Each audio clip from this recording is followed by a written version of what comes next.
সাবেক পর্ন তারকা স্টর্মি ড্যানিয়েলসকে ঘুষ দেবার মামলায় সাবেক প্রেসিডেন্ট ডোনাল্ড ট্রাম্পের বিচার শুরু হয়েছে।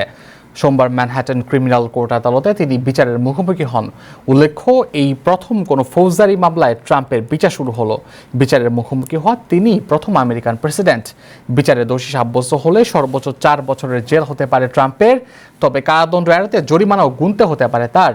ট্রাম্পের বিরুদ্ধে অভিযোগ, তার সঙ্গে সম্পর্কের বিষয়ে মুখ বন্ধ রাখতে 2016 সালের প্রেসিডেন্ট নির্বাচনের পূর্বে সাবেক পর্ন তারকাকে মোটা অঙ্কের ঘুষ দেওয়া হয়েছিল।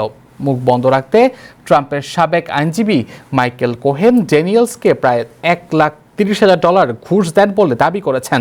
সোমবার জুরি নির্বাচনের মাধ্যমে বিচার শুরু হয়। ধারণা করা হচ্ছে বিচার কার্য 6 থেকে 8 সপ্তাহ পর্যন্ত স্থায়ী হতে পারে।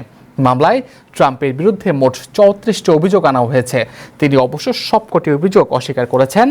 আগামী নভেম্বরে প্রেসিডেন্ট নির্বাচনের আগে সম্ভাব্য রিপাবলিকান প্রার্থী হিসেবে মনোনীত হওয়ার আগে ট্রাম্পের এই বিচারকে নজিরবিহীন হিসেবে দেখা হচ্ছে।